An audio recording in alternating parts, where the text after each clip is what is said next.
नमस्कार मित्रों, आपका स्वागत है हमारे YouTube चैनल पर। आज के इस वीडियो में आप सुनेंगे रावण, कुंभकर्ण और विभीषण के पूर्वजन्म की अनसुनी कथा। अगर मित्रों आप इस वीडियो पर नए हैं तो वीडियो को लाइक कर दीजिए और हमारे चैनल को भी सब्सक्राइब कर दीजिए। तो चलिए मित्रों, कथा को प्रारंभ करते हैं। पौराणिक कथा के अनुसार सत्यकेतु नामक एक राजा था जो सदैव धर्मपूर्वक राज्य करता था और प्रजा का हर प्रकार से ध्यान रखता था।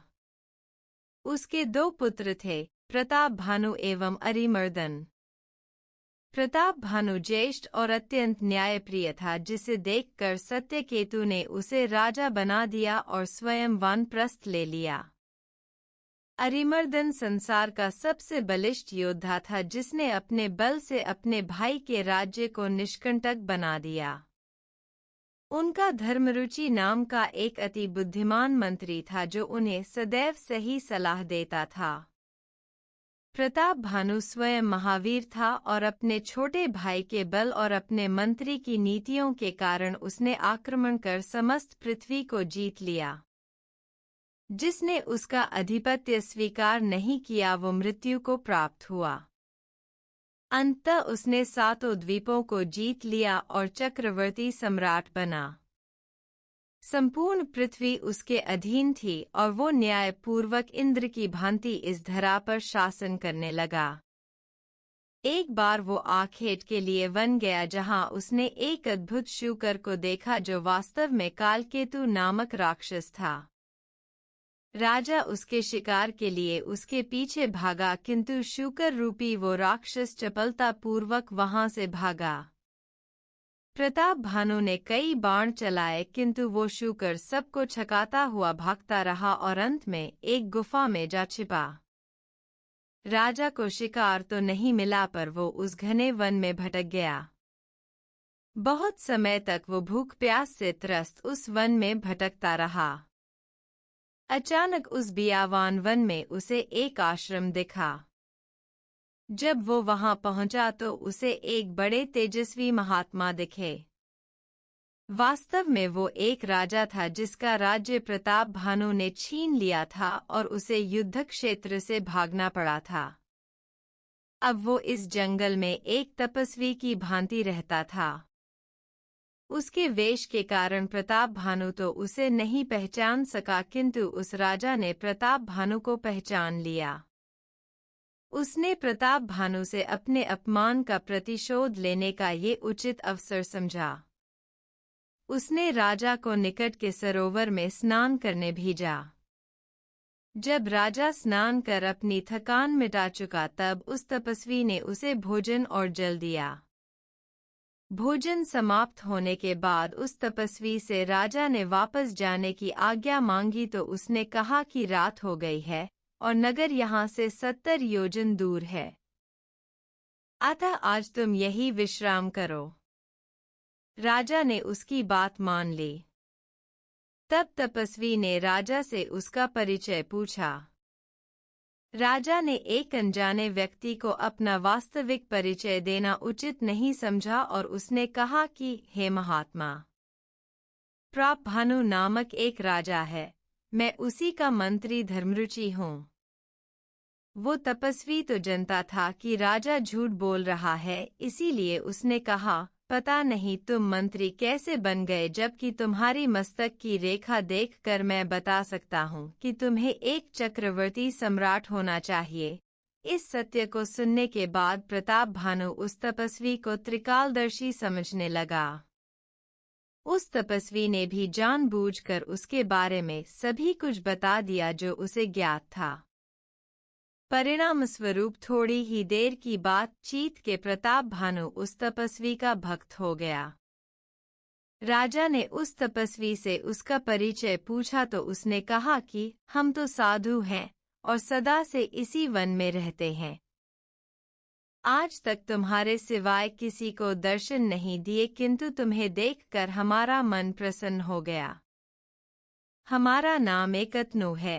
तब राजा ने उससे उसके नाम का अर्थ पूछा तो उसने कपटपूर्वक कहा, जब सृष्टि का आरंभ हुआ तो स्वयं ब्रह्मा जी ने मुझे जन्म दिया।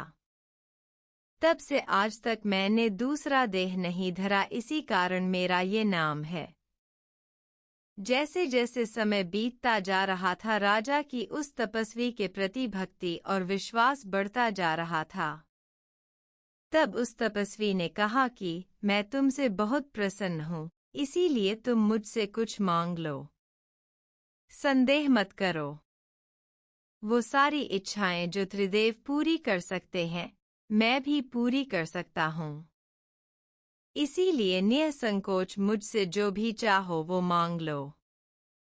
ये सुनकर प्रताप भानु बड़ा प्रसन्न हुआ। उसने उस तपस्वी से कहा, प्रभु, ये मेरा सौभाग्य है कि आपने मुझे वरदान के योग्य समझा।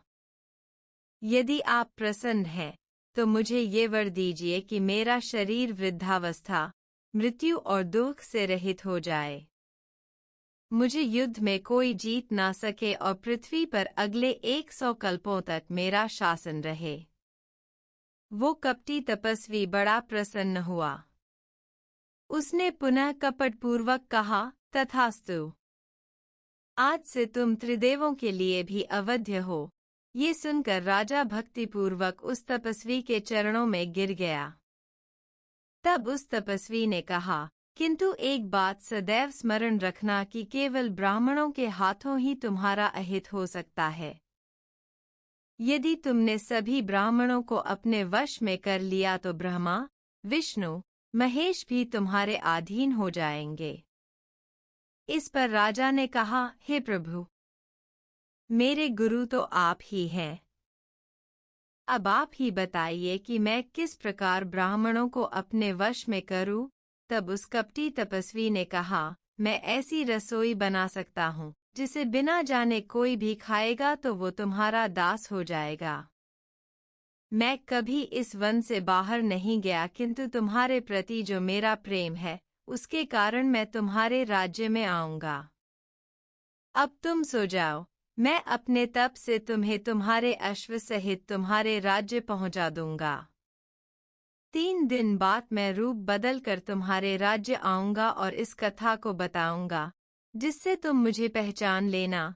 राजा ने उसके चरणों में सर नवाया और सो गया। उसी समय कालकेतु, वो शूकर जिसने राजा को भटकाया था, वो वहां आया। वो उस कपटी तपस्वी का मित्र था। उस तपस्वी ने उसे सारी बात बताई तो वो भी बड़ा प्रसन्न हो गया। उसने कहा, आज इस दुष्ट ने मेरे प्राण लेने का प्रयास किया। अब मैं तुम्हारी योजना से ही इसका नाश करूंगा। ये कहकर उसने अपनी माया से प्रताप भानु को उसके अश्व सहित उसके राज्य पहुंचा दिया। जब राजा अगले दिन उठा तो स्वयं को अपने राज्य में पाकर उस तपस्वी पर उसका विश्वास और अडिग हो गया। 3 दिन प्रताप भानु के लिए 3 युग के समान बीते। तीसरे दिन कालकेतु राक्षस ने राजा के पुरोहित का हरण कर लिया और उसका वेश धरकर उसके पास पहुंचा। उसने सब घटना राजा को बताई तो उसे ये विश्वास हुआ कि ये वही महात्मा है जो उसका उद्धार करने आए हैं। उसके कहने पर राजा ने 10,000 ब्राह्मणों को भोज का आमंत्रण दिया और उसके आमंत्रण पर सभी ब्राह्मण भोजन करने आए। उधर पुरोहित रूपी वो राक्षस भोजन बनाने बैठा और भोजन में अनेक पशुओं के साथ ब्राह्मणों का मांस भी मिला दिया। इससे अनजान उस भोजन को राजा स्वयं अपने हाथ से परोसने लगा। जैसे ब्राह्मणों ने उसे खाना चाहा, उस कालकेतु राक्षस ने स्वयं आकाशवाणी कर दी कि हे ब्राह्मणों, इस भोजन को मत खाओ। इसमें पशुओं के साथ साथ देवतुल्य ब्राह्मणों का मांस भी मिला हुआ है। ये सुनकर सभी ब्राह्मण भोजन छोड़कर उठ गए। राजा ने स्वयं जब निरीक्षण किया तो पाया कि आकाशवाणी सत्य थी। उस भोजन में मांस मिला हुआ था। ये देखकर ब्राह्मणों ने क्रोधित होकर उस राजा को श्राप दे दिया, हे राजन, तुमने आज मनुष्यता छोड़कर राक्षसों का कृत्य किया है। इसीलिए जाओ और अगले जन्म में अपने कुटुंब सहित राक्षस कुल में जन्म लो। अब से 1 वर्ष के भीतर तुम्हारे समस्त कुल का नाश हो जाएगा। राजा ने ऐसा श्राप सुना तो भय से मूर्छित हो गया। उधर वो राक्षस ने जाकर ये समाचार उस तपस्वी को दिया। उसने सभी पराजित राजाओं को इकट्ठा किया और एक साथ प्रताप भानु पर आक्रमण किया। राजा का बल कुछ काम नहीं आया और वो अपने कुटुंब सहित मृत्यु को प्राप्त हुआ। सभी राजा पुनः अपने अपने राज्य पर आसीन हुए और वो तपस्वी राजा अपने राज्य के साथ प्रताप भानु के राज्य का भी स्वामी हुआ।